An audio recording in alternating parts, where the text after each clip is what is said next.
I'd just like to start off by acknowledging the traditional custodians of the land across Australia and their connection to land, sea and community, and pay my respects to elders past and present and extend that respect to any Aboriginal and Torres Strait Island people in the room with us here today. If I'm doing a presentation on storytelling, I felt I couldn't start it without that, because this is a culture that's 65,000 years old with a rich oral tradition. They use stories to pass on their knowledge, pass on everything, and they're the most amazing storytellers, and they've got these amazing ways of using pictures and engaging stories and engaging people to carry on their whole history. So I felt it really important to talk about them before I started talking about business. So what we're here today, we're here to talk about storytelling for business growth. We're going to talk about the power of storytelling. The main things we're going to cover today is we're going to work out how to make your story so unforgettable that it can start marketing itself. We're going to work on how to tap the unleveraged potential of storytelling for your business. And then we're going to finish off with helping you identify that one story that you need to be telling right now, that signature story of your business that people need to know. We talk a lot in BNI about know, like, and trust. A good story can establish that for you in one little delivery. It's a perfect way to start. So, with that in mind, I'm going to start with a story about me. But not the me you see here. The me from many years ago, where I was a young Boy Scout and I went on a day trip. I went on a day trip to London. We got on the coach in the morning, we drove up, we saw all the sights, we went to Big Ben, we rode on the double-decker bus, we went to Buckingham Palace. We had a great day. We got on the coach to come home, and the traffic, absolutely awful. Worst traffic jam to this day that I can remember being in. What took us an hour and a half to get there took 6 hours to get back. So we all get picked up by our parents much later than usual. And they asked me about the day, and I start telling them that I've seen the sights and I've been this. And they were okay about it. They were like, oh, that sounds nice. But they'd both grown up in London. They were kind of a little bit... Then they said, oh, how was the trip on the way back? And 9-year-old me wanted more engagement than I'd got. So I knew the trip on the way back was the way to get that. Because I said, yes, it was an awful trip back. It was a very long trip. But we made it fun.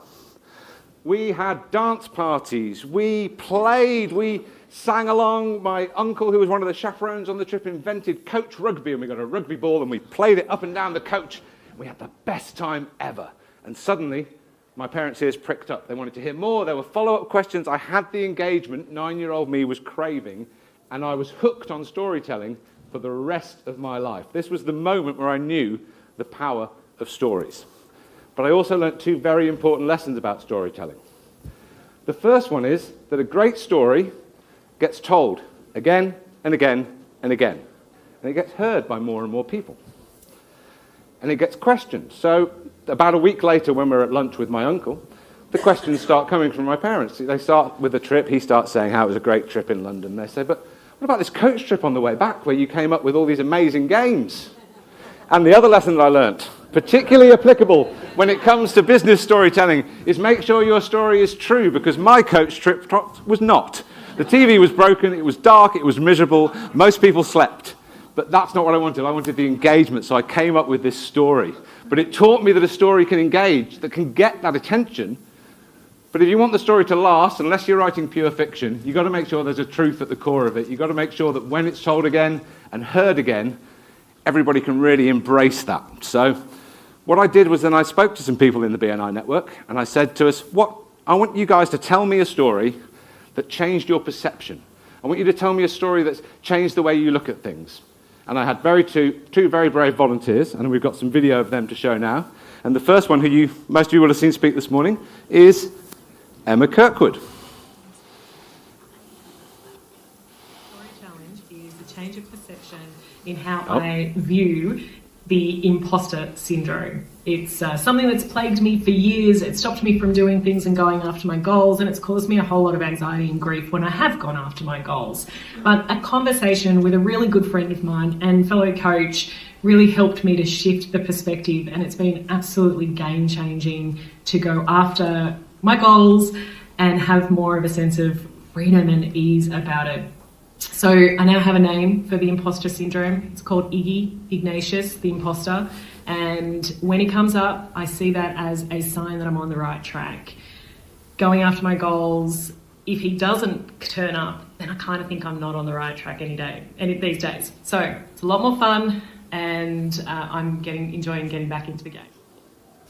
And now we have Crystal from the Alternative Board. I was at a conference Board. once, and the speaker there was referring to a dog that had been injured on the side of the road, and he drove to work and he came back and the dog was still there, and no one had seemed to stop and help it.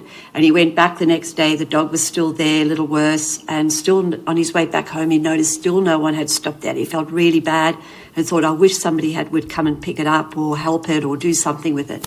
The third day he went past, and again that same dog was still there on the side of the road again. And this went on for the next day as well. The fourth day he went past, the dog was not doing well at all. And on the fifth day he went past, the dog looked like it just really wasn't going to survive. And he said, this is what we do with our businesses. We often ignore our businesses, and our business could be that sick dog on the road that's really not doing well because we focus all our things onto things that don't matter that much to the business, but we think they matter to us. So often our businesses could be doing really bad because we're not giving it the right attention. And that really hit home with me that when I heard him say that. And I've always thought about that. So it's a bit like, what's sick in my business that really needs my attention to fix now. And that really resonated with me and really stayed with me for a very long time.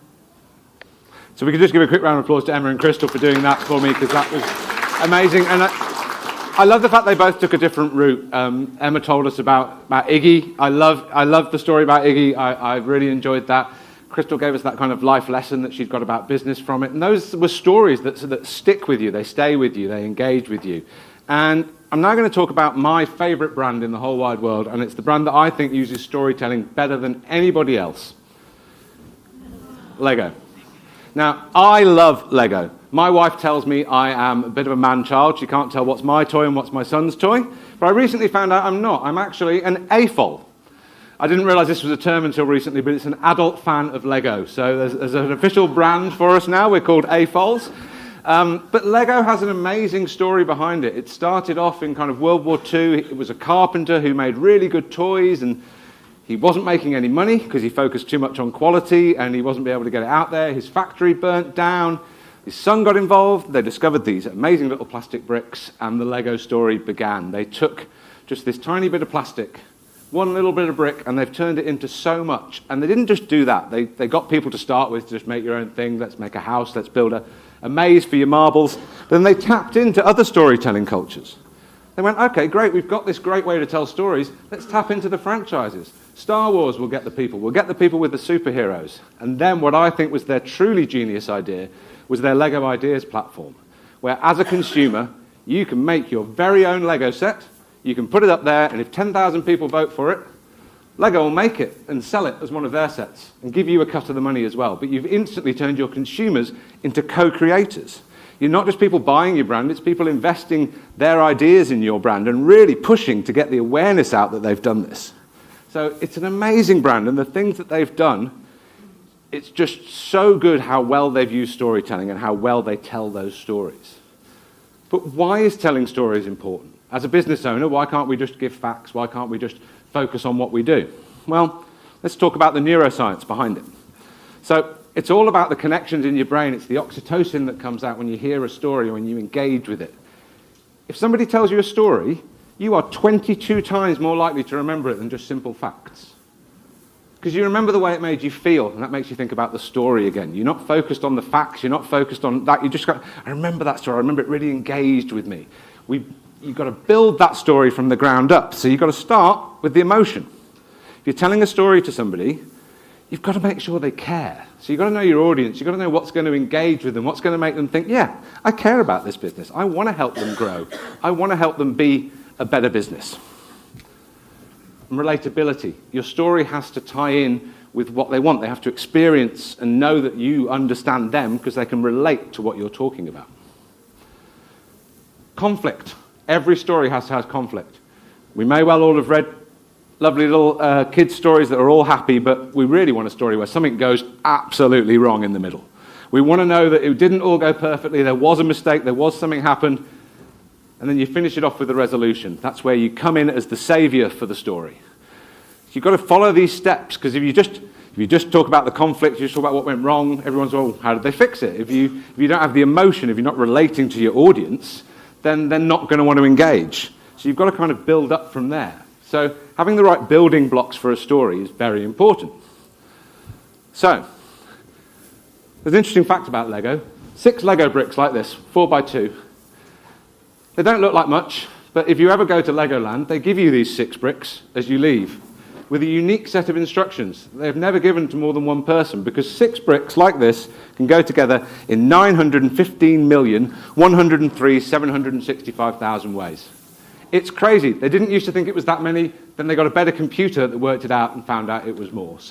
But when you can put that together in 915 million ways, just shows you how powerful those blocks can be. Now, I've got my own 6 Lego bricks that I've been carrying around me for the last few months at meetings.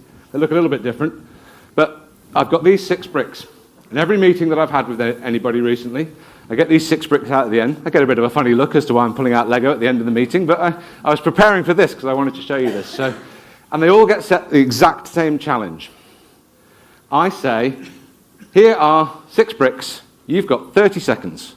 Make a duck. Now, I have done this challenge over the years many, many times, and I can tell you, nobody has ever built the same duck. They're always a little bit different. So if you give somebody the same materials, the same brief, and really kind of just think about what you want them to, if I tell you to build a duck and give you the materials, you're going to build your duck. If you come to me as a business and say, I want you to build me a duck with these bricks, I need to build your duck, not my duck. I need to find out what you're thinking about inside. Every single duck here is beautiful. Every single duck here represents the builder's concept of what a duck is. So the challenge here is to use that 6. We've focused on the 6 bricks, so we're going to talk about a 6-word story challenge now. So there's a QR code on our table. You can come and you can log in your 6-word challenge. So I want you to all think about how to tell your story in 6 words. I want you to think about that and then try and use that in the next networking break as your introduction. So my 6-word story, for example, I'm a professional storyteller and animator. 6 words, gives an idea of what I do professionally, and it's a good conversation starter. But your 6 words don't have to be about what you do. They don't have to be necessarily the whole story. They're just a starting point. They could be about you personally, they could be about your business, they could be about BNI. So again, I went out into the BNI network, and Andrew Sim and Wendy Lloyd-Curley both volunteered for this one, so we're going to hear their 6-word stories. BNI members are my marketing team. Family, friends, fortune, fame, fun, and fabulous. So again, very different takes, and we let Wendy off the extra word with the and there and just pretended it wasn't there. So. But those 6 words are so powerful. You don't have to tell your whole story when you meet somebody. And rather than starting off with, what do you do, or have you been to a BNI conference before, go up to somebody and just say, what's your story? What's your story? Give me your story in 6 words. I want to know that, so then we can use that as a way to start the conversation. Because you start with a story, you build on it, people want to know more. We talked earlier, it's about building that emotion and connection and getting that story out there. And some businesses, it's very important, but very hard for them to get the story out there. So rather than just talking about the theoretical, we went out and did a practical case study. We searched the BNI network in our region, and we found an amazing charity who's a member called Mary's House Services. They are a domestic violence charity on the Northern Beaches in Sydney, and they do amazing work. They give hope to so many people. But it's not an easy message to get out, because the people that they help don't necessarily want their story kind of out there, don't want to be identified. It's hard for them to get the message out there. So we really wanted to help them with this. So we went to them, we worked with them, we said, what's the story you really want to tell? And they said, we want to talk about our social impact. We want to tell everybody about the social impact and the good we're doing, because they are entirely community funded. They don't get any government support, and they're doing amazing work. There's also some information about that on our table out in the exhibitor section as well, so come and have a look. But I will now pass over to Yvette, the CEO of Mary's House, who has sent a little video message. Hi, my name's Yvette Bignando. I'm the CEO of Mary's House Services, and I am the not-for-profit member of BNI Presidential, which is here on Sydney's Lower North Shore. We run a domestic and family violence service for women and children, and one of the challenges we face is in telling our story to the community. Storytelling is very important for charities. We need to tell the community about the services that are available to them, and we also need to inspire our community to support our work with donations. So one of the ways of doing that is through using animation. It can be particularly challenging when you're working in domestic and family violence because we need to protect the identity of our staff and of our clients. So using an animated storytelling device is one way of protecting their privacy. We also have quite short attention spans these days, and using an animation to tell a story can sometimes be a more appealing way to hear a message. So that's one of the ways that animation can solve that problem. And also, if English is not your first language, an animated video can be a more accessible way of hearing your story. So I would like to thank Andy Sephton, and Mary's House Services would like to thank Andy Sephton and the team at Creative Kiwi for producing this animated video for us. I hope you enjoyed it. And now, this is the global premiere. Nobody apart from Mary's House and the Creative Kiwi team have actually seen this video yet. So.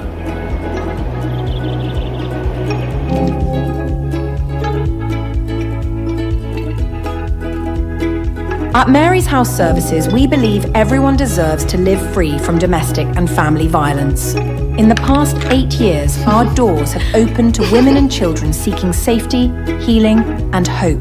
With 15,000 safe room nights provided and dedicated care extended to women and children without any government funding support, our community is making an impact. But Mary's House is more than just a refuge. It's a place where women reclaim their independence and begin the slow process of rebuilding their confidence and looking towards their future. Through hundreds of enrolments in our community program annually, with some clients attending multiple sessions and programs, women have found our impacts continue to grow.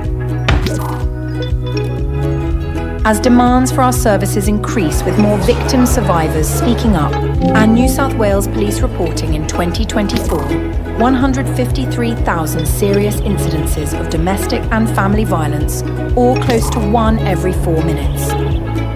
With each story of courage and resilience, we see lives transforming. 39% of our clients stay for up to 3 months, while others stay longer as they rebuild. Because healing takes time, but we can't do this alone.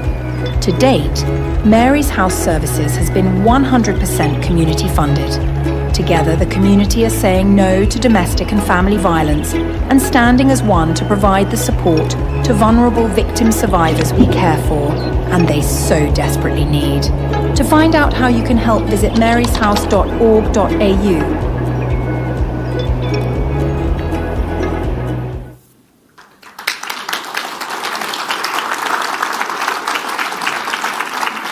And I hope you all agree that that's a story worth telling. It's a really important story. They're an amazing charity, and we were so glad to be able to help them out. And thank you, Wendy, for connecting us with Yvette so we could get that video done for them. So, now, we've talked about creating the story. We've talked about the structure behind the story. But what's the ultimate goal of storytelling for your business? You're going to come up with this great story. You're going to decide how you want to tell it. I'd love it if that was animation, but if you want to do it on a video, if you want to do it as a stage show, I just want the stories to get out there. That's my passion on this one. I just want the stories to get out there. But how do we do that? We are lucky that we live in an age where we all have a storytelling device in our pocket. We have a charging station on our exhibition table if your storytelling device is running out of power and you've got some stories to tell this afternoon, so come and plug it in. But it also can be overwhelming. You've got access to so many different channels to tell these stories. You've got so many different places you can post and tell it. So how do you decide where is best to tell your story? The simple answer is you don't. Think about where the people who want to hear your story are, not about where you want to tell it. Because the people who want to hear your story, if you know that your clients are on LinkedIn, great place to put it. If you know they're on Facebook, awesome. If they're on TikTok, great. If you don't know, YouTube. I would always say if you're telling a story, if you're doing it on video, put it on YouTube. You can then decide what you're going to do with it later. It integrates with just about every social platform out there. It makes it really simple to get your story out there. And you can build that kind of core base of stories that you can then use to really kind of move forward. So, How do we identify that one story? How do we come up with that signature story for your business that everyone is not only going to want to hear, but it's going to want to tell to everybody they meet? What's that story that's going to resonate with them? We need to look for it. It's not just there. We know it, but we've got to think about it. And there's a simple way to start thinking about it and start doing the process. So the first is, why? Why do you do what you do? Why do you get up in the morning? Why do you keep doing this? Why have you not, given up and decided to watch more TV, as Phil was saying earlier? What is it that makes us want to get up here and do this? What has made us come to Brisbane for this conference and network with people? That's the core bit. We need to explain to the audience why we're here and why they should want to engage with us. The next is who. And this is a slightly trickier one because you've got to work out who the hero of your story is. Because it might not be you. It might be your clients. It might be your team. It could well be your customers. But who do you want the hero of the story to be? Who do your customers, who do the people you're talking to want to hear more about? It may not be you. We may need to just set our egos aside and pick the hero for our business from somewhere else. But it's really important because you've got to have that's that relatability bit. They've got to be able to relate to the who in the story. Then we've got the what. This links back to the conflict. What's the problem that you solved? What went wrong? How did you then fix it? You've got to kind of, they know, by this stage they know who you are, they know that they're the hero or you're the hero, but what was the problem? And then when you fixed it, what was the impact? Because it's great saying we got a problem and we did this, but what was the impact on the business? How did it change the world for them afterwards? And then we've got one more step, which is a crucial one that a lot of people forget, because stories are great, but when we've read stories and been told stories as kids and we've read books and things, this is the business bit that adds on at the end. You've got to have your call to action. What do you want them to do at the end of your story? Do you want them to tell the story? Do you want them to come back for part 2? Do you want them to add to the story? Because that call to action is the really important bit. So if they've engaged with the story and they love it and then you don't tell them what to do at the end, then they've just got a great story that they're going to tell, and it's not going to benefit you and your business and your brand. So that call to action is essential. Now, this next bit is a bit of a gamble, so I hope it's going to work. But I am going to randomly select 2 members of the audience to come up and attempt to tell us their one story. And we're going to call this the lightning round. Now, I would ask all of you, and let's just hope this works, to have a quick look in your goodie bags. And 2 of you, you may be wondering why it was in there if it's been in there all day, but 2 of you are going to find a lightning bolt in there. So, if you find a lightning bolt, please come and join me on stage. Let's hope 2 of you have actually got lightning bolts. Oh, we've got one. Oh, and number 2. The gamble paid off.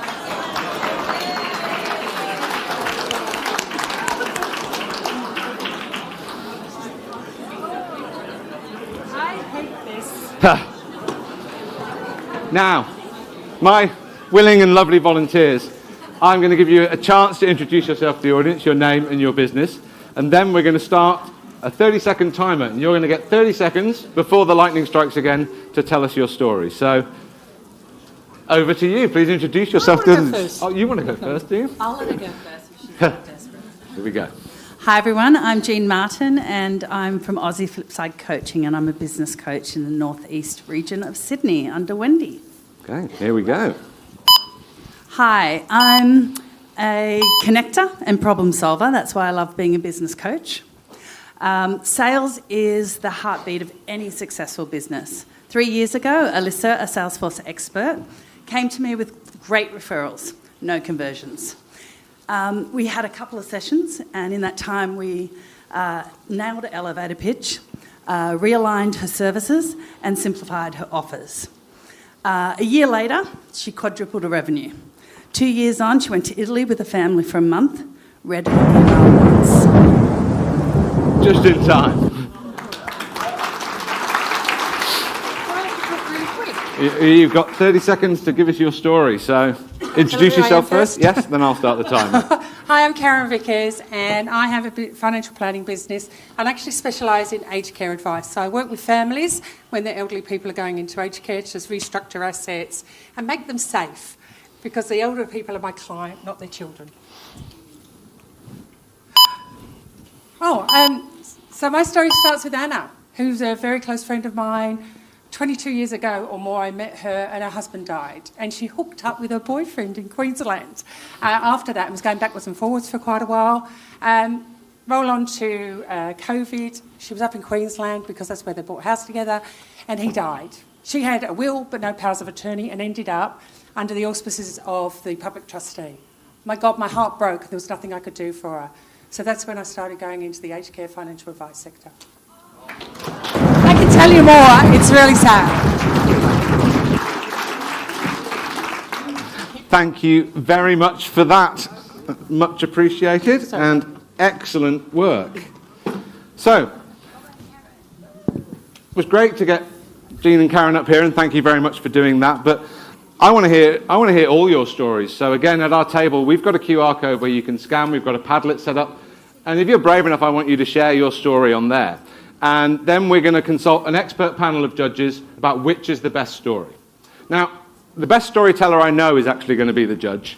He is amazing at it. He can pick out the nuance in a story, and he knows what is engaging. If you can engage this judge, you will engage anybody. This is the same person who told me that if I was coming to a conference, I had to bring the book he bought me, because he is my 4.5-year-old son, Jacob, and he is a storytelling expert. So I've agreed with him that when I get back from the conference, we're going to read through everybody's stories who enters via the QR code, and we are going to write down the winner in this book, and then we're going to announce it on social media so everybody knows. And the person who does that, we are going to turn that story into an animated video for them, absolutely free of charge, normally around $4,000, but we want to tell that story out there to the world. So please come by, see us at our stall, scan the QR code, enter, and we'd love to hear your story and then be able to share that story.